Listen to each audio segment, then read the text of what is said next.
మనకందరికీ ఈ పరిశుద్ధంగా ఇచ్చిన ఆ దేవాలయాన్ని వందనాలు చెల్లిస్తున్నాం. అలాగే ఈ కూడా చేస్తున్నాను. చదవబడిన లేఖన భాగాన్ని మరొకసారి జ్ఞాపకం చేసుకొని ఆశీర్వదించడం. ఆశాపు రాసిన కీర్తన 50వ కీర్తన 7వ వచనం నుండి 15 వచనాలను చదువుకుంటాం.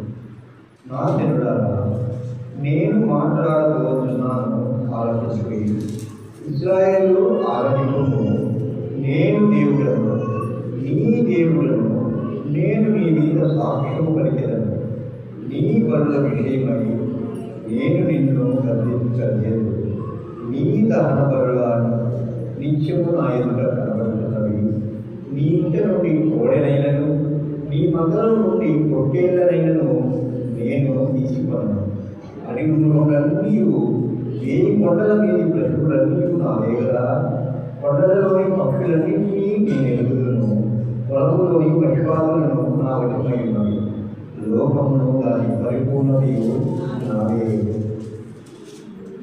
నేను ఆకలి కొనినను నీతో చెప్పాను. వృషభముల మాంసములు నేను తింటున్నాను. పొట్టేళ్ల రక్తము తాగునా. దేవునికి స్తుతియాగము చేయుము. మహోన్నతునికి నీ మొక్కుబడులు చెల్లించు. ఆమస్కారమున నీవు నన్ను ఊచి మొదలుపెట్టుము. నేను నిన్ను దీవించదను, నీవు నన్ను నింపదు. దేవునికి స్తోత్రం కలుగుగాక. ప్రియమైన వారరా, చదవబడిన లేఖన భాగంలో నీవు కలిగినది ఏదైనా అంటే నీ మందులో ఒక దూడలైనా కావచ్చు, లేకపోతే ఏదో ఒక జంతువైనా కావచ్చు, కానీ నీది కాని జంతువులు అడవిలో ఎన్నో పెరుగుతున్నాయి. అవన్నీ నాకు తెలుసు. పశువులు పరిపక్షాలు నాకు తెలుసు. వాటినన్నిటినీ కూడా నేను చూస్తున్నాడు. లోకంలో ఏదైతే పరిపూర్ణత కలిగి ఉందో ఆ లోకము యొక్క పరిపూర్ణత నేనే, నాదే అని దేవాది దేవుడు సెలవిస్తున్నాడు. అయితే అటువంటి దేవునికి ఏం చేయాలన్నది 14వ వచనము చెబుతుంది. ఒకసారి చూడండి ప్రియమైన వారరా. దేవునికి స్తుతియాగము చేయము, మహోన్నతికి నీ మొక్కుబడులు చెల్లించుము. ప్రార్థించుకొని వాక్యకాలంలో వెళ్దాం. నిత్యుడకు దేవా, సమాధానకర్త, స్తోత్రం చెల్లించుకున్నాం తండ్రి. దేవా, గడిచిన కాలం అంతట్లోనైనా మమ్మల్ని సజీవులుగా ఉంచి మీ మమ్మల్ని మిక్కిలిగా ప్రేమించిన ఈ మందిరావడంలో చిన్న మొదగా కోరుకుని ఆయన మిమ్మల్ని కనబరుచుకొని మహిపరుచుకొని కీర్తించే వాక్యాన్ని మీరు మాటించినందుకు వందనాలు. తండ్రి దేవ, వాక్య పరిచయ నిమిత్తం మీ మీద రాసులైన నన్ను నిలబెట్టినందుకు వందనాలు. తండ్రి, మీ పరిశుద్ధాత్ముడు నాతో మీ వాక్య పరిచయ సాయంలో నా నోటికి పూర్వగా ఉండి నన్ను నడిపించి మీరే మహిమ తెలుసుకోమని మా ప్రభువును రక్షకుడు నజరేయుడైన యేసుక్రీస్తు నామమున ప్రార్థించి వేడుకుంటున్నాము తండ్రి. ప్రియమైన వారలారా, ఇక్కడ నేను చెప్పాలనుకున్న అంశం ఏమిటంటే స్తుతియాగము. మొదటిగా స్తుతి అంటే ఏమిటి నేను చెప్తాను, ఎందుకంటే అందరూ సైలెంట్గా ఉన్నారు కాబట్టి నేను చెప్తాను. స్తుతి అంటే దేవుడు చేసిన మనకు అద్భుత కార్యాలను కానీ, లేదా ఆయన చేసిన మేళ్లను కానీ, లేదా ఆయన చూపిన మార్గాలను కానీ మనము గుర్తుంచుకొని ఆయనను కొనియాడము, పొగడము స్తుతి అనిపించుకోవాలి. అయితే ప్రియమైన వారగా, స్తుతి అన్నది ఆయన గుణగణాలను కూడా తెలియజేస్తుంది. ఆయన గుణగణాలను తెలియజేయడంలో ఆఖరి ఒక మాట అన్నది. ఏమిటి ఆ మాట అంటే ప్రియమైన వారగా, చూస్తున్న దేవుడా అని ఆమె అనేది. మాట్లాడే దేవుడా అని ఎవరన్నారు? చాలా మంది భక్తులు మాట్లాడారు. మాతో మాట్లాడుతున్న దేవా అని ఎంతో మంది భక్తులు అన్నారు. ప్రియమైన వారు, మరి ఈ దినాన విశ్వాసులైన మీరు స్తుతియాగములు జరుపుకుని మీ హృదయాలను దేవుడికి అప్పగించి మందిరావరణంలో మీ శరీరాలను ఉంచుకొని మీరు ఉన్నారు. మీరు దేవుని ఏమని కొలుస్తారు? ఏ గుణగణాలను మీరు ఆయనను గురించి కీర్తిస్తారన్నది నేను దినాము ధ్యానము చేస్తున్నాను. చూడండి, స్తుతి అన్నది ఎన్నో రకాలుగా ఉంది. స్తుతి చేయుటలో మన హృదయం ఎలా ఉండాలి అంటే నిత్యము ఆయనను కొనియాడేదిగా ఉండాలి. ఎప్పుడు కూడా స్తుతి చేస్తూ ఆయన కూడుతూ ఉన్నాము అంటే దేవుడు మన దగ్గర ఉన్నాడని మనము అర్థము చేసుకోవాలి. ఆయన ఎప్పుడైతే మనం ఆయన కొనియాడుతున్నామో ఆ కొనియాడులో ఆయన మనతో పాటు ఉండి మనకు ఏమి కావాలో ఆయన తెలుసుకుని ఆయన మన కార్యాలను నెరవేరుస్తాడు. స్తుతి అన్నది ఎంతో గొప్ప విషయంగా చెప్పబడుతుంది.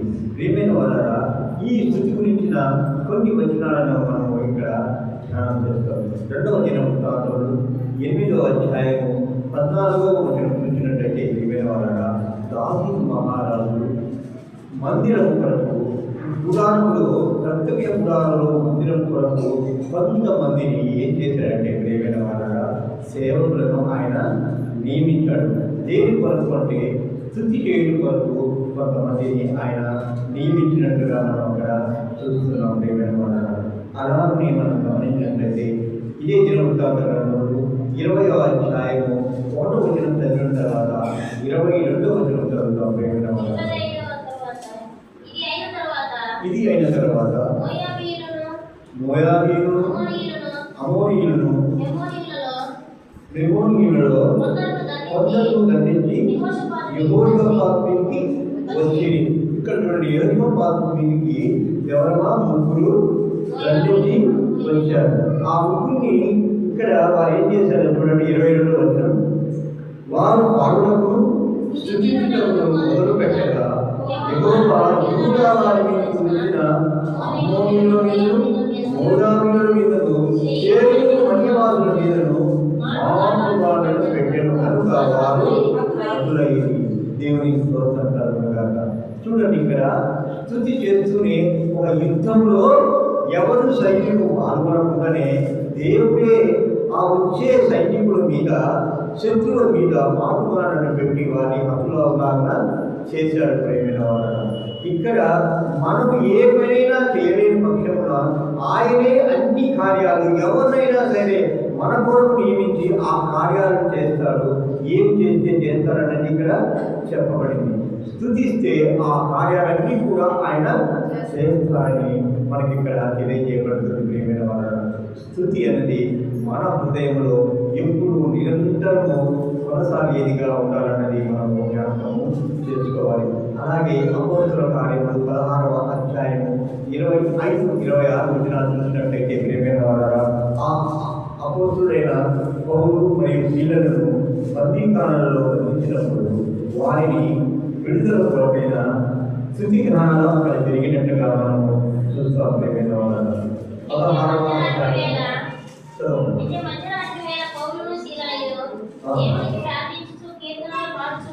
దేవునికి ప్రార్థించుతూ కీర్తనలను పాడుతుండేది, ఖైదీలు విడిచుండేది. అప్పుడు అకస్మాత్తుగా మహాభూకంపం కలిగాను, చెరసాలకునాదులు కుదరను, వెంటనే తలుపులన్నీ తెరుచుకొనెను, అందరి బంధకములు కూలెను. దేవునికి స్తోత్రం కలుగునుగాక. ఇక్కడ స్తుతి ద్వారా చెరసాల నుండి విడుదల కలిగింది. అందరికీ కూడా అక్కడ విన్న వారందరికీ కూడా ఏం జరిగింది, బంధకాలు విడిపడ్డాయంటే. ప్రియమైన వారు, చూడండి, స్తుతికి ఎంత గొప్ప శక్తి ఉంది అంటే అది చెప్పలేనంత శక్తి ఉంది. ప్రియమైన వారు, స్తుతి అన్నది నిన్ను బాగా శుభ్రపరిచి శుద్ధి చేసి ఒక స్థితిలో నిలవబెట్టేది. ఆ స్థితి ద్వారా దేవుడు నీ దగ్గరకు వచ్చి నీవు ఏమనుకున్నావో దేవుడు తెలుసుకునేందుకైనా ఒక ఆరాధనే స్థితిగా చెప్పబడుతుంది. ప్రియమైన వారు, సరే, ఇంకొక వచనాన్ని మనం చూద్దాం. యెహోషువ 6వ అధ్యాయం 20వ వచనంలో, ఎరికో గోడలు కూలాయి. ప్రియమైన వారు, స్తుతి చేస్తూ ఒకే రోజు 7 మార్లు స్తుతి చేస్తూ ఆ గోడల చుట్టూ తిరిగినప్పుడు ఎక్కడా లేని ప్రపంచంలోని మహాశ్రేష్టమైన దట్టమైన ప్రహరీగా గోడలు కలిగిన ఆ ఎరికో పట్టణం యొక్క గోడలు ఏమయ్యి బద్దలైపోయాయి. ప్రియమైన వారు, నాశనం చేయబడ్డాయని దేవుని వాక్యము సెలవిస్తుంది. ఇప్పుడు మనం పాట పాడుతున్నామే, యెహోవాను గానము చేసేదము ఏకము అనే పాటను నిర్గమకాండము 15వ అధ్యాయంలో మనము చూడవచ్చు. ప్రియమైన వారు, ఎప్పుడు జరిగింది ఆ సంఘటన అంటే, ఎర్ర సముద్రము దాటిన తర్వాత వారందరూ కూడా ప్రయాణమై వెళ్తున్నారు. ఇక్కడ ఫరో సైన్యం అంతా కూడా ఏమైంది? సముద్రంలో మునిగిపోయి నాశనమైపోయారు ప్రియమైన వాళ్ళ.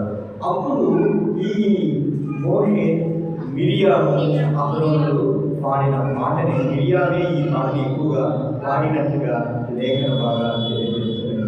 అంటే స్తుతి ఎవరైనా చేయవచ్చు, ఎప్పుడైనా చేయవచ్చు. ఒక స్థితిలో మనం అందరం కూడా బాధలు కలిగినప్పుడు ఏం చేస్తాం? దేవుడు నాకు ఏం చేశాడని చెప్పి ఆయన నిందించడానికి ముందుగా ఉంటాం తప్ప, దేవుడు ఆయన ముందు మనం చేసిన మేళాన్ని కూడా జ్ఞాపకం చేసుకోము. అందుకే కదా దావీదు మహారాజు అంటాడు, ఏమంటాడు? నా హృదయమా అంతరంగంలో సమస్తమా ఆయనను కొనియాడు. ఎప్పుడు ఆయన చేసిన మీద ఎప్పుడు కూడా అనవద్దు అని చెప్పి ఆయన స్థుతించడం జరుగుతుంది. ప్రియమైన వాళ్ళ, మనలో చాలా మందిని చిన్న గాయమైతేనో, లేక చిన్నగా ఏదైనా మనకు ద్రోహం ఎవరైనా చేస్తేనో, లేదంటే చిన్న కార్యం, చిన్న లోపం ఏదైనా మనకు జరిగితే వెంటనే మనకు జ్ఞాపకం వచ్చేది దేవుడిని నిందించడానికి మొట్టమొదటిగా మనము ముందు ఉంటాం. ప్రియమైన వాళ్ళు, ఎప్పుడైతే మనము స్తుతిని చేస్తామో ఆ స్తుతి ద్వారా దేవాది దేవుడు ఈ ఎట్టి కార్యమునైనా చేయగల సమర్థుడై ఉన్నాడని మనము గమనించాలి. చూసినట్లయితే 150వ కీర్తన అంతా కూడా ఆయనను స్తుతించుడి, ఆయనను స్తుతించుడి అనే మాట ఉంటుంది. చివరిగా వచనంలో సకల ప్రాణులు ఆయనను స్తుతించుడి అనే మాట ఉంటుంది. సకల ప్రాణులు అంటే ఏమేమిటి? మనుషులే ప్రాణుల, మిగతా ఏది కావా అన్నది కూడా మనం జ్ఞాపకం చేసుకోవాలి. మనము మాత్రమే కాదు, సర్వ సృష్టి అంతా కూడా ఆయనను స్తుతిస్తుంది. ఆ స్తుతించుట ద్వారా ఆయన కొనియాడుతుంది, ఆయన ఆశీస్సులు పొందుకుంటుందని తెలియజేయబడుతుంది వాక్యం. ప్రియమైన వాళ్ళరా, పశు పక్షాదులు ఉదయం లేస్తూనే కిలకిల రావాలని చేస్తాయి. అవి దేని కొరకు కిలకిల రావాలని చేస్తాయి? ఆహారం కొరకు చేస్తాయని అనుకుంటున్నారా? ప్రియమైన వాళ్ళరా, దేవుడిని స్తుతించడానికి మాత్రమే ఆ కిలకిల రావాలు జరుగుతాయి. తరువాత అవి ఆహారానికి వెళ్ళినప్పుడు అవి ఎంతో సమృద్ధిగా ఆహారాన్ని తిని తమ పిల్లల కొరకు కూడా తీసుకుని రాబట్టాయి. ప్రియమైన వాళ్ళ, చూడండి, పశుపక్షాదులనే జ్ఞాపకం చేసుకునే దేవుడు ఎంతో ప్రేమించే నిన్ను ఆయన మర్చిపోతాడా? నీకు ఆహారం ఇవ్వడానికి ఆయన వెనుకని వేస్తాడా? ప్రియమైన వాళ్ళ, ఆలోచన చేయండి. ప్రేమమైన ఆ దేవాదేవుని స్తుతించలో నీకు సకల కార్యాలు జరుగుతాయని నీవు జ్ఞాపకం చేసుకోవాలని మనం చేస్తున్నాను. ప్రియమైన వాళ్ళ, ఒక్కసారి కీర్తన గ్రంథం 33వ సంకీర్తన 1వ వచనం ఒకసారి చూడండి. యెహోవాను బట్టి ఆనందగానం చేయుడి, స్తుతి చేయుట యథార్థవంతులకు శోభస్కరము. చూడండి, అమ్మగారు కూడా ప్రార్థనలో ఈ మాట అన్నారు. ఎవరికి శోభస్కరము? యథార్థవంతులకు శోభస్కరం అంట. ప్రియమైన వాళ్ళ, అయితే మనము యథార్థవంతులము అవునా కాదా అన్నది మనము చూసుకోవాలి. మనము అలాగే ఆలోచన చేసినట్లయితే ప్రియమైన వాళ్ళ 34వ అధ్యాయం కీర్తన 1వ వచనం కూడా చూద్దాం. నేను ఎల్లప్పుడూ యెహోవాను స్తుతించెదను, నిత్యము ఆయన కీర్తి నా నోట ఉంటుంది. ఇప్పుడు చాలా మంది కూడా ఈ పాట పాడుతూనే ఉన్నాము. అందరము పాట పాడుతూనే ఉన్నాము, పెదవులతోనే పాట పాడుతున్నాము. హృదయంలో నుంచి వచ్చే ఏ పాట అయినా కూడా ఎలా ఉంటుందంటే ప్రియమైన వాళ్ళ, ఎదుటి వారిని కదిలించేదిగా ఉంటుంది. ఎదుటి వారిని ఆయన దేవుని మాటల వైపు తిప్పేదిగా ఉంటుంది. ఎదుటి వారిని ఎలాగైనా సరే దేవుని దగ్గరికి నడిపించేదిగా ఉంటుంది. ఎప్పుడైతే మనం హృదయపూర్వకంగా పాడతామో, మన హృదయంలో నుంచి ఆ పాట ఉంటుందో, మన ఆత్మావేశంతో ఆ పాట పాడతామో ప్రియమైన వాళ్ళ, అవంతా కూడా ఎదుటి వారిని దేవుని దగ్గరికి నడిపించేదిగా ఉంటుంది. స్తుతి అన్నది ఆ దేవాది దేవుని కూడా నీ దగ్గరికి నడిపించేదిగా ఉందన్నది దేవుని వాక్యం సెలవిస్తుంది. మనలో చాలా మందిని పాట పాడే వాళ్ళంగా ఉన్నాం. అయితే ఎంతమందిని హృదయపూర్వకంగా పాడుతున్నాం అనేది కూడా ఒకసారి జ్ఞాపకం చేసుకోవాలి. పాటలు పాడడానికి చాలామంది నేను పాడతాను అంటారు. అయితే ఎంతోమంది ఏదైనా ఒక పాట పాడితే ఒక్కరు పాడినప్పుడు మాత్రము మనం ఎంతో హృదయానికి కదలికగా ఉంటుంది. ప్రియమైన వాళ్ళ ఈ మధ్య ఒక పాట మన తమిళ మాస్టర్ గారు పాడిన పాట ఏమిటంటే ప్రియమైన వాళ్ళ, అది నేను నిల్చున్నాను నన్ను చూస్తున్నావు, కూర్చున్నాను నన్ను చూస్తున్నావు అనే పాట పాడుతున్నారు. చాలామంది పాడుతున్నారు. కానీ ఒక చిన్న అమ్మాయి పాడే పాట అది వింటూ ఉంటే, మన సంఘంలోనే అమ్మాయి ఉంది, ఆ పాప పాడుతుంటే ప్రేమైన వాళ్ళ నిలువెత్తుగా ఆత్మ దేవుడు మనలో ఆవరించినట్లుగా ఉంటుంది. అంటే ప్రతి విషయంలో దేవుడు నన్ను చూస్తున్నాడు అని ఆత్మతో సత్యంతో ఆ పాప పాడినట్లుగా కనబడుతుంది. ప్రేమైన నిజంగా నాకైతే దుఃఖం ముంచుకొస్తుంది. అంతటి జ్ఞానం దేవుడు ఆ అమ్మాయికి ఎక్కడించాడా అని నేను ఆశ్చర్యపోతున్నాను. మేము అనుకుంటాము ఎట్లయినా కూడా ఆ అమ్మాయి ఎంత గొప్పగా పాడుతుందో కదా అని మేము ఇద్దరు కూడా డిస్కస్ చేసుకుంటున్నాం. దేవుడు ఎంతగా ఆ బిడ్డను ఆశీర్వదించాడంటే, ఎప్పుడు ఆ బిడ్డ చేసే స్థుతిని బట్టి ఆ బిడ్డను దేవుడు ఆశీర్వదించాడని మేము అనుకుంటున్నాం. ప్రియమైన వాళ్ళ అలాగే మనము చూసినట్లయితే ప్రియమైన వాళ్ళ ఇదే కీర్తనలో 50వ సంకీర్తన 23వ వచనం చూసినట్లయితే, స్తుతియాగము అర్పించువాడు ఏం చేస్తున్నాడు? దేవుణ్ణి మహిమపరుస్తున్నాడు. నేను వారికి దేవుని రక్షణ కనబడుతున్నట్లు వాడు మార్గము సిద్ధపరచుకునేటది. చూడండి, ఒక స్తుతి చేయడం ద్వారా నీవు ఒక మార్గాన్ని ఏర్పరచుకుంటున్నావు. ఆ మార్గం ఏమిటి? ఏమిటమ్మా మార్గం? రక్షణ మార్గం. రక్షణ వచ్చిన తర్వాత కూడా ఇంకొక మార్గం ఉంది. ఆ రక్షణను కొనసాగించుకోవడానికి చివరికి గమ్యస్థానమైన ఒక చోటికి నీవు చేరాలి. నిత్య జీవుడికి చేరాలి, లేదా పరలోకానికి చేరాలి అనే మార్గాన్ని ఎవరు ఏర్పరుస్తున్నారు? నీకు దేవుడే ఏర్పరుస్తున్నాడు. నా రక్షణ ఆధారమైన దేవా అని దావీదు మహారాజు ఎన్నో వాళ్ళు ఆయన్ను కీర్తించాడు, ప్రియమైన స్తుతించాడు. ప్రియమైన వారు మనం కూడా రక్షణను పొందుకున్న మనము మన హృదయాలు ఎలా ఉండాలి? మౌనంగా ఎప్పుడూ ఉండకూడదు. ప్రియమైన వారు ఎప్పుడైతే నీవు రక్షణను పొందుకొని ఉన్నావో, ఆ రక్షణను పొందుకున్న నీవు నీ హృదయం మౌనంగా ఉండనే ఉండదు. ఉండకుండా ఏం చేస్తుంది? ఏం చేస్తుందమ్మా? స్తుతి చేస్తూ ఉంటుంది. స్తుతి చేయడం అంటే ఏమేమని మీరు స్తుతి చేస్తారు?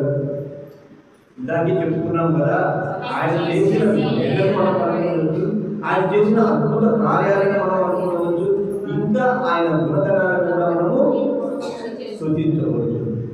చాలామంది చాలా రకాలుగా యెహోవా ఈరే ఇంకా రకరకాలుగా ఆయనను స్తుతించుకుంటారు. మరి మీలో ఎవరైనా ఆత్మ పరిశీలన చేసుకొని ఏ విధంగా దేవుడిని స్తుతిస్తున్నారు? ఎన్నడైనా ఆత్మ పరిశీలన చేసుకొని ఆ ఒక్క మాటను మీరు ఎత్తిపట్టి ఎల్లవేళలా మీరు కీర్తించండి. ఆయన మీతో ఉండి మీకు అన్ని విధాల అన్ని కార్యాలు చేయగల దేవుడై ఉన్నాడని గమనించండి. ప్రియమైన ఒక భక్తుడు చెప్పాడు, ప్రియమైన వారా, దేవుణ్ణి ప్రార్థిస్తున్నాము, ఆ ప్రార్థన ద్వారా మనం ఎన్నో ఈవులు పొందుకుంటున్నాము. అయితే దేవుని కీర్తించడం ద్వారా ఏమైనా ఈవులు పొందుకుంటామా? చెప్పండి, మనం పొందుకోగలమా? ఆయన స్తుతించడం ద్వారా ఏమైనా ఈవులు పొందుకోగలమా? పొందుకోలేమా? ఏమో బలం వస్తుంది అంటే మాత్రమేనా? బలం వస్తే 2 బిందెలు నీళ్ళు పోయొచ్చు. ఆ దంపనం ఒకటి, ఈ దంపనం ఒకటి. ఆనందము, శక్తి, స్థుతిలో ధైర్యము, అదే బలము, ధైర్యము. ఇంకా అమ్మా సమాధానం కూడా పొందుకుంటావా? ఇంకా సాధారణ పారిపోతుంది. 54:4 చెప్తుంది. సరే, ఇంకా అమ్మా మన స్థితి మారుతుంది. ఇంకా అసలు మొట్టమొదటి ఫౌండేషనే ఎవరు చెప్పలేదు. ఆయన కనికరం ఎంతో శోభస్కరం. ఇప్పుడు మనం చెప్పుకుంది అదే మా 33 ఆయన కనికరం ఆయన కనికరం కోరుకున్నాం. సంతోషం. విశ్వాసం మీకు కలగదా? ఆయన స్తుతించడం ద్వారా విశ్వాసం నేను ఉంటుందా ఉండదా? విశ్వాసం ఉండదా? విశ్వాసం లేకపోతే నువ్వు స్థుతించలేవు. నీవు స్థుతించలేవు అంటే నీలో విశ్వాసము లేదని అర్థం. ఏమైతే ఆయన చేస్తున్నాడో ఆ కార్యాన్ని నీవు స్థుతించడం ద్వారా నీలో విశ్వాసం ఎక్కువవుతుంది, బలపడుతుంది. ఆ విశ్వాసం ద్వారానే అబ్రహాము బలము పొంది సారాతో కూడి కుమారుడు అన్నాడు. ప్రియమైన వారు చూడండి, దేవుని యొక్క శక్తి నిన్ను గొప్ప చేసేదిగా ఉంటుంది. ఆయన ఇచ్చిన వాగ్దానాలను నెరవేర్చేదిగా కూడా ఉంటుందని దేవుని వాక్యము సెలవిస్తుంది. ప్రియమైన వారు ఇంకా స్తుతిని ఎప్పుడు చేయాలా? సంతోషం ఉన్నప్పుడే మనం చేస్తామా? ఒక మేలు చేశాడు స్తుతించాలా లేదా? ఎప్పుడు స్తుతించాలా? అలాంటి స్థితిలో ఎన్నో బాధల సంవత్సరం ఉన్న స్థితిలో ఒక వ్యక్తి దేవుడిని స్తుతించాడు. యోగమా ఎన్నో అధ్యాయము ఎన్నో వచనము 1వ అధ్యాయము 20-21 వచనం చదివినట్లయితే ఆయనే ఇచ్చెను, ఆయనే తీసుకున్నాడు. అయితే మనలో ఎప్పుడైతే కొంత సొమ్ము డబ్బు పోయిందనుకో, 10,000 రూపాయలు పోయాయంటే ఏం చేస్తాము? వెంటనే పోలీస్ కంప్లైంట్ ఇస్తాము. ఆయనే ఇచ్చాను, ఆయన తీసుకునే మాత్రం ఎప్పుడు చెప్పము, అనము. కానీ దేవుడు ఎంత విశ్వాసంతో దేవుడిని కొనియాడాడు, స్థుతించాడంటే ఆయనే ఇస్తాడు, ఆయనే తీసుకుంటాడు. కుమారులను తీసుకున్నా అదే మాట అన్నాడు, పాస్తులు పోయినా అదే మాట అన్నాడు. తన దగ్గర ఏమి లేకపోయినను ఒక రోగంతో తను బాధపడుతున్నాడు కూడా ఆయన అన్నమాట ఏమి లేదంటే ఆయనే ఇచ్చెను, ఆయనే తీసుకున్నాడు. అయితే మనలో ఏదైనా ఒక ప్రమాదం జరిగి మనం కాలు చేయకపోయిందనంటే మనం ఏమంటాము? దేవుడు నా మీద చిన్న చూపు చూశాడయ్యా, అందువల్ల నాకు ఈ కార్యము జరిగింది. స్తుతించడం మాత్రం మనము చెయ్యం. ప్రియమైన వాళ్ళ ఈ మధ్య మనం చూస్తుంటామా? ఎవరైనా చనిపోయినప్పుడు ఒక బోర్డు పెడతాం, స్తుతి ఆరాధన కూడిక అని పెడతాం. చనిపోతే కూడా స్తుతిస్తామా? స్తుతించాలా? స్తుతించాలి. ఎందుకు? ఆత్మశాంతి అనేది హిందువులలో ఉంది. ఆత్మశాంతి అంటే ఉండదన్నమాట.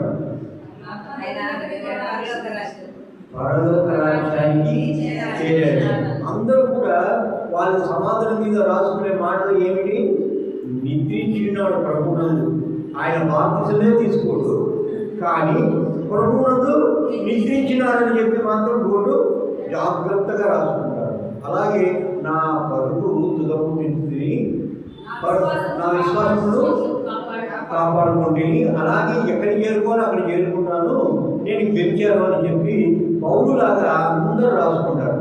ఎవరు కూడా వారి ఆత్మ పరిశీలన చేసుకున్నట్లయితే ఏ మాటకు కూడా వారు తప్పైన వారు కాదు. ప్రేమైన వారు కానీ స్తుతించడం ద్వారా నీకు ఒక స్థితిని ఇచ్చిన ఆ దేవాదేవుని దగ్గరికి మాత్రం నీవు వెళ్తావు.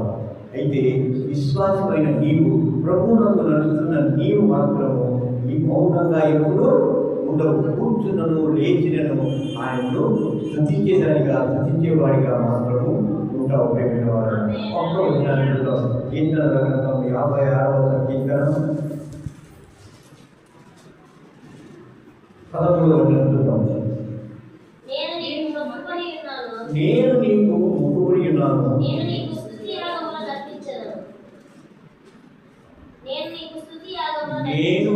స్తుతియాగములను అర్పించను. ఇప్పుడు విశ్వాసి అయిన మనం అందరూ కూడా దేవునికి ఏదో ఒక సందర్భంలో మొక్కుకొని ఉంటాం కదా. ఏం మొక్కుకొని ఉంటారు? అయ్యా నాకు ఒక బిడ్డనిస్తే ఆ బిడ్డను నీ యందు పెంచుతానను, లేకపోతే నీకు సేవకుడుగా చేస్తానను ఒక మొక్కుబడి. ఎవరికి అన్నలాగా. అలాగే ఇచ్చిన బిడ్డను ఒక కలెక్టర్ కావాలనో దాన్ని చేయమనో దీన్ని చేయమని దేవుణ్ణి అడగడం కూడా జరుగుతూ ఉంటుంది. అయితే ఇక్కడ రెండో మాట కనబడుతుంది, స్తుతి యాగమును చెల్లించాలి, అర్పించదను. స్తుతి అంటే తెలుసుకున్నాం కదా. స్తుతి అంటే అర్థమైందమ్మా? స్తుతి అంటే ఏంటి?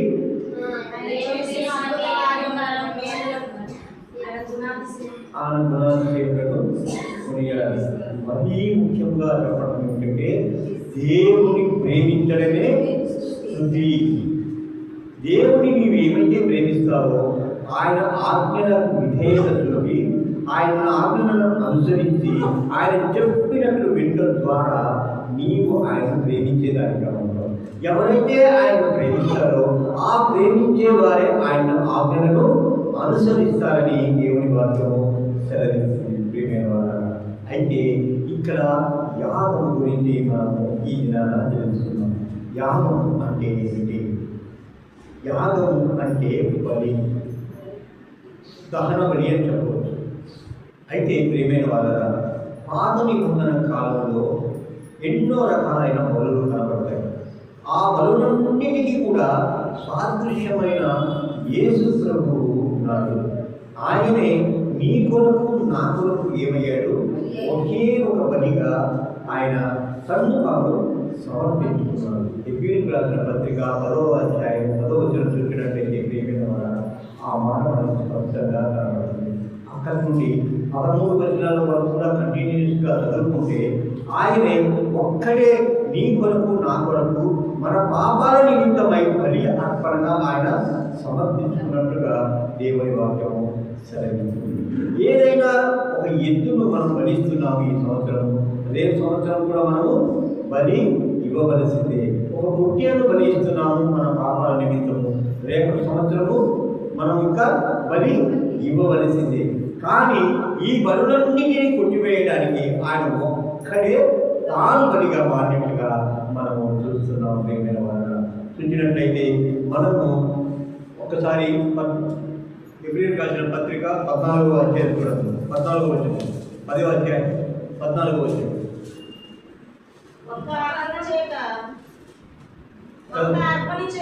ఒక అర్పణ చేత ఈయన పరిశుద్ధపరచబడిన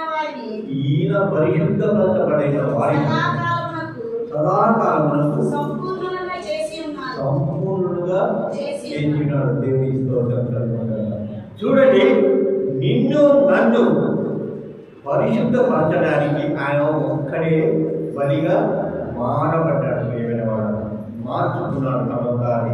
ఆయన బలి అయిన తరువాత ఆయన రక్తం ద్వారా మనమందరం కూడా కడుగబడి పరిశుద్ధులుగా ఉంటామన్నది దేవుని వాక్యము సెలవిస్తుంది. ప్రియమైన వాడు, చూడండి, ఎంతో శ్రేష్టమైన ఈ యాగము నీ కొరకు నా కొరకు దేవుడు.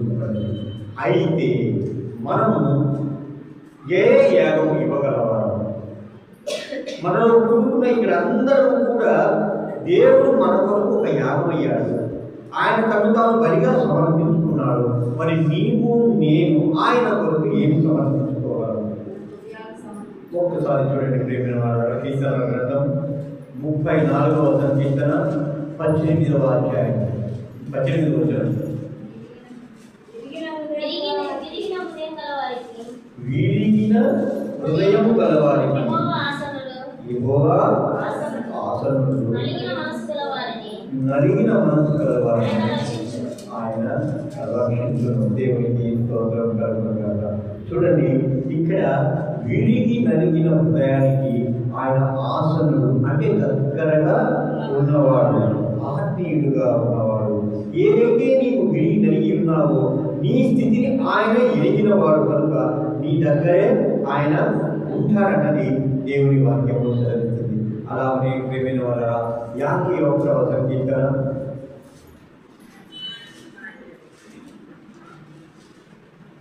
17వ వచనాన్ని చూడండి.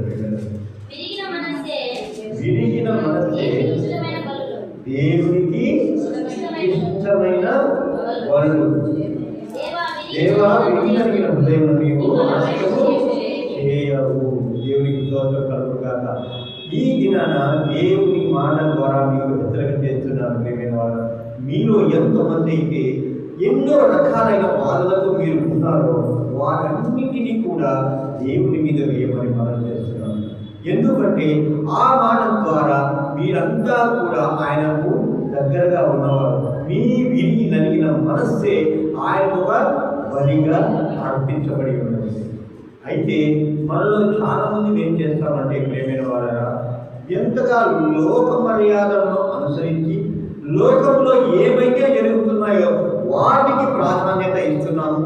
వాటి వల్ల మనం కొనసాగుతూ మనము ఈ లోకంలో కావలసిన అన్నిటినీ పొందుకోవాలని చూస్తూ ఉంటాం.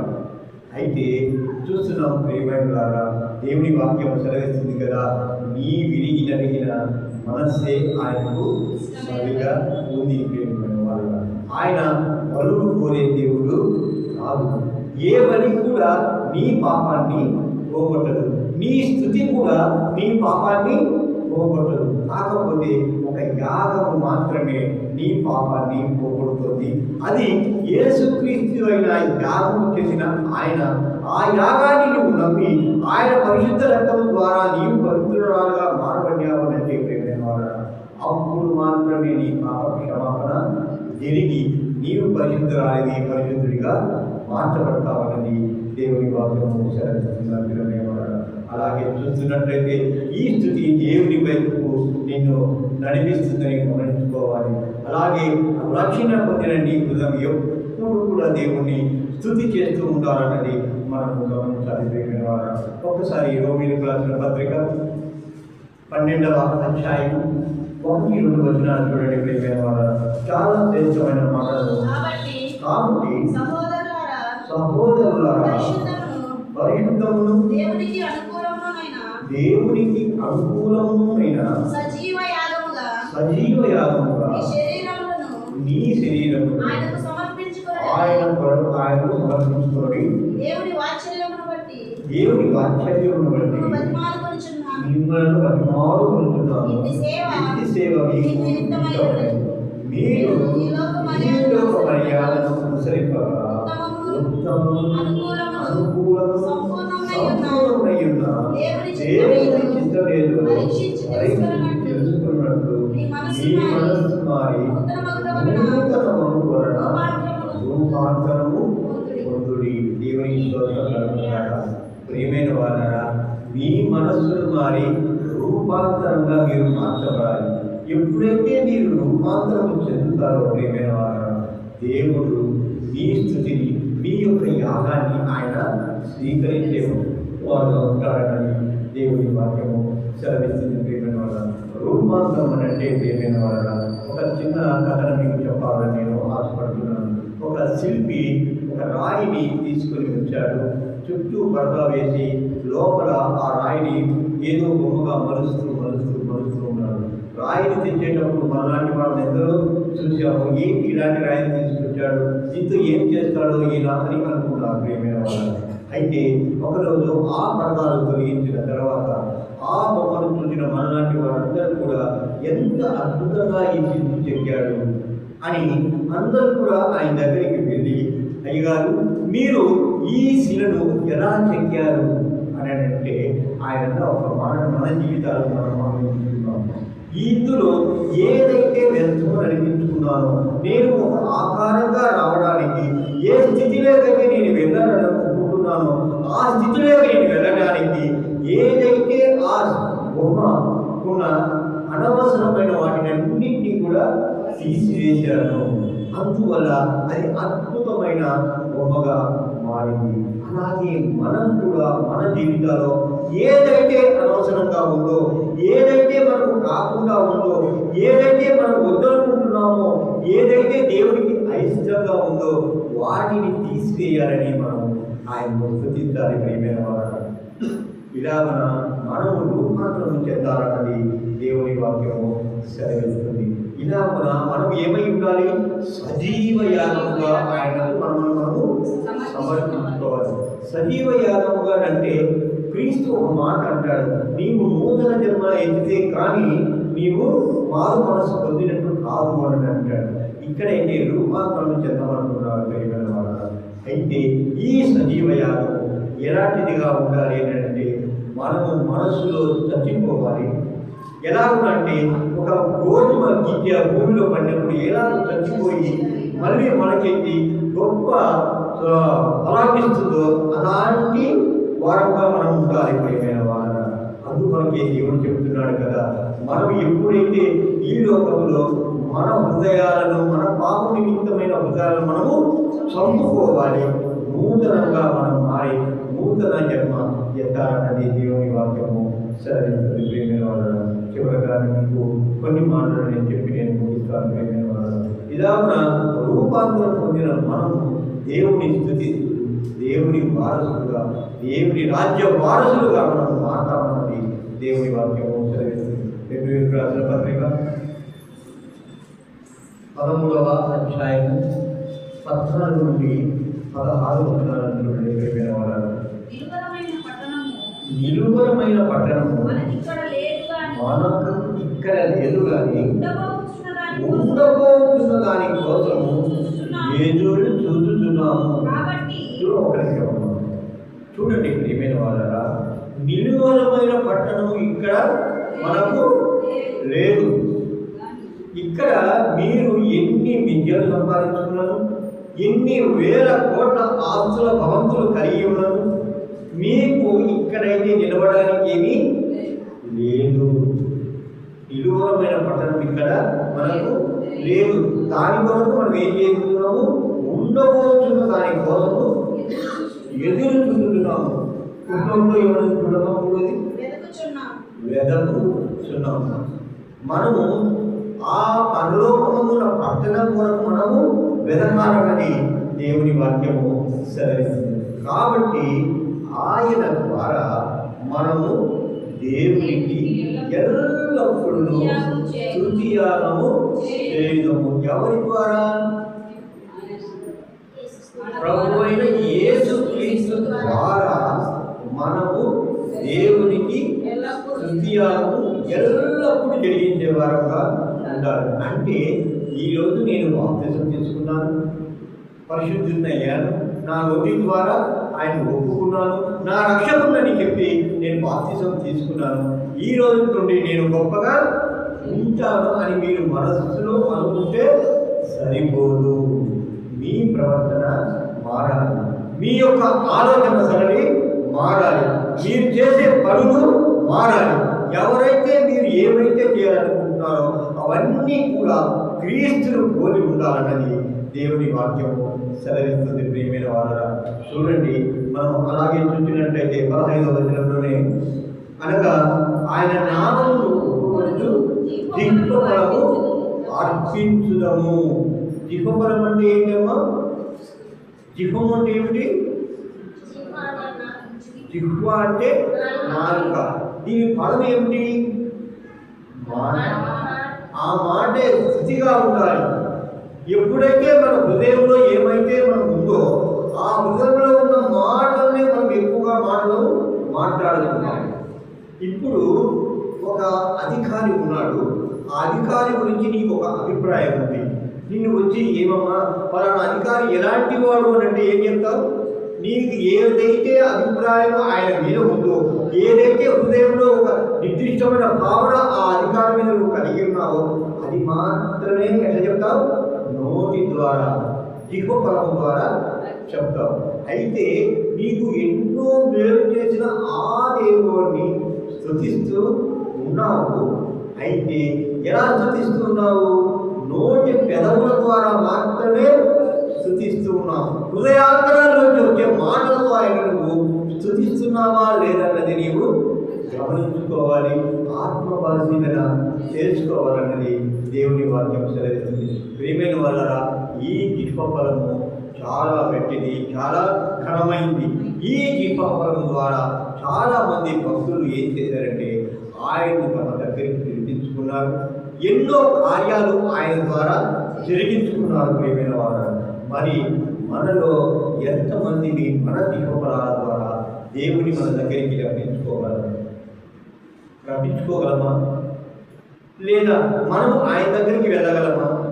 రెండు సాధ్యపడగలవా? నీ జిహ్వఫలంతో పడతాయా పడవా? సాధ్యమవుతాయా? సరే, అది మీకే వదిలేస్తున్నాం. దేవుని స్తోత్రం కలుగును. 16వ వచనం చూడండి ప్రియమైన వాళ్ళారా. ఉపకారము ధర్మమును చేయ మరచిపోకుడి. చూడండి, ఒక్క నిమిషం చదువుతారా. ఉపకారము ధర్మమును చేయ మరచిపోకుడి.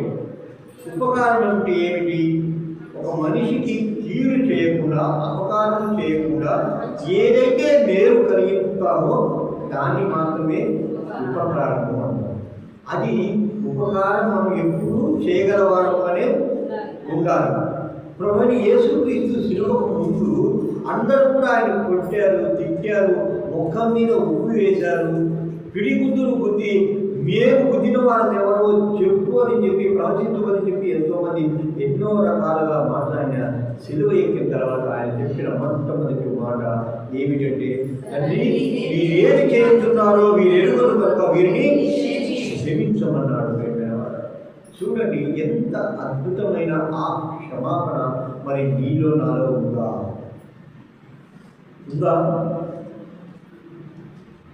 ఉండడానికి సంకోచిస్తున్నాము. అయితే విశ్వాసిగా నీ విశ్వాస బలం ఎక్కడ?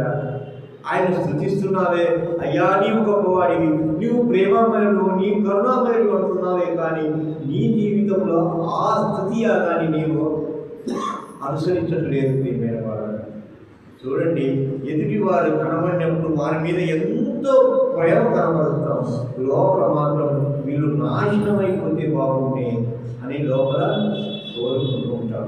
ఇలాంటి భావోద్వేగాలు మన హృదయాల్లో ఉండకూడదన్నది దేవుని వాక్యం సెలవిస్తుంది.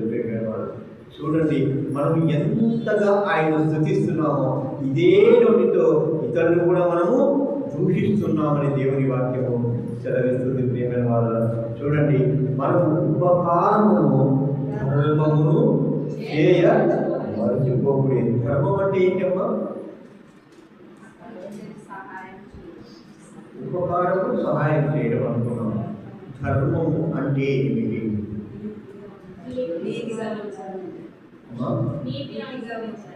నీతిని అనుసరించడం. నీతి అంటే మనకి ఏమని చెప్పి అనుకున్నాం?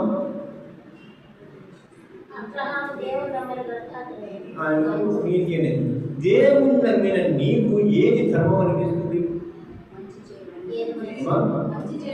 మంచి చేయడం, అది ఉపకారం అవుతుంది. అంతేనా? ఇంకేమైనా ఉందా? ధర్మం అంటే దానం చేయడం. మా ధర్మం చేయి నేను అడుగుని వస్తారు కదా, అలాంటి పదమా అది ధర్మం అంటే? మరి ధర్మశాస్త్రం అంటే అడుగునే శాస్త్రం అనే కాదు కదా. ధర్మము అని అంటే నీవు పక్క వారితో జాగ్రత్తగా ఎదుటి వారితో, నీ ఎదుటి వారితో అయితేనేమి, నీతో సవాలు చేస్తున్న వారి అయితేనేమి, నీతో ప్రయాణం చేస్తున్న వారితో అయితేనేమి మెలిగే స్థితిని ధర్మము అంటారు. ఏదైతే నీవు వారి ఎడల చెడు భావన కలిగి ఉన్నా అది ధర్మానుసారము కాదు. అర్థమవుతుందమ్మా? దేవుని స్తోత్రం కలుగుతుందా? ఇలాంటి ధర్మాన్ని నీవు చేయడము మర్చిపోకూడదట. అంటే పక్క వారితో ఎలా జీవించాలో కూడా దేవుడు నీకు తెలియజేస్తున్నాడు. ఉపకారం చేయడమని చెప్తున్నాడు. ఆయన నువ్వు ఎలా జీవించాలో కూడా చెబుతున్నాడు. ప్రియమైన వాడు, ఈ విధంగా నువ్వు ప్రవర్తించడమే నీవు చేసే యాగం, స్తుతి యాగం. ఎప్పుడైతే నిన్ను అందరూ గొప్పగా చెప్పుకుంటున్నారో ఇండైరెక్ట్గా ఎవరిని వారు స్తుతించినట్లు? ఎవరిని స్తుతించినట్లమ్మా? నీవు క్రైస్తవురాలని చెప్పబడుతూ గొప్పగా జీవిస్తున్నావు, నీతివంతంగా జీవిస్తున్నావు, ఉపకారం చేస్తూ ధర్మాన్ని పాటిస్తూ నీవు జీవిస్తూ ఉన్నావు. ఆ పేరు ఎవరికి వస్తుంది? దేవునికి వస్తుంది. నీ పిల్లలు పేరు తెచ్చారు అని అంటే నీకు పేరు వస్తుంది. నీ పరమతండ్రి అయిన దేవునికి పేరు రావాలంటే మనమందరం కూడా స్తుతియాగం జరిగించేవారుగా ఉండాలి. ఎప్పుడైతే మనమని ఎదుటి వారు స్తుతిస్తున్నారో ఇండైరెక్ట్గా మన ద్వారా దేవునికి వారు స్తుతులు చెల్లిస్తున్న వారుగా ఉన్నారు. ఒక్కొక్కసారి ఈ పదాన్ని గమనించినట్లయితే చాలామంది అంటుంటారు, వాళ్ళ దగ్గరికి వెళ్ళినప్పుడు ఏమయ్యా ఆదివారం ఏదైనా పనికి వస్తావంటే నేను పొరపాటున కూడా రాను అని చెప్తాను. అయితే ఏంటయ్యా ఎందుకు రావు అని అంటే నాకు అవసరం లేదు, నాకు ఆదివారం దేవుడి కార్యం ఉంటుంది, నేను అక్కడికి వెళ్ళాలి. నిజమేనయ్యా, మీ దేవుడు గొప్పవాడు. హల్లెలూయా. ఎంత గొప్పవాడు అని అంటే మేము ఎవరు కూడా ఆయన దరిదాపులో కూడా రాలేని వారు అని చెప్పి ఎంతోమంది నా స్నేహితులైన వారు, నాతో తిరుగుతున్న వారు చెప్పిన మాటలను బట్టి ఆయనకి ఎంత స్థుతి కలిగిందో, ఆయన ఎంతగా మనల్ని హెచ్చిస్తున్నాడో గమనించండి ప్రియమైన వారు. ఒక రోజు చెప్పబడింది, క్రైస్తవుడు అనిపించుకోవడానికి నీవు సిగ్గుపడుతున్నావేమో, కానీ క్రైస్తవుడు అన్నదే రేపటి దినానికి నీకు గొప్ప శ్రేష్టతను దయచేస్తున్నదని మనము గమనించుకోవాలి.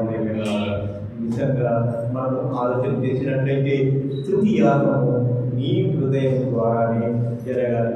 యాగం అన్నది నీ హృదయమే మార్పు చెంది ప్రభుని యేసు క్రీస్తు ద్వారా నీవు స్తుతి చేస్తూ దేవుని సన్నిధానానికి చేరాలన్నది దేవుని వాక్యం సెలవిస్తుంది.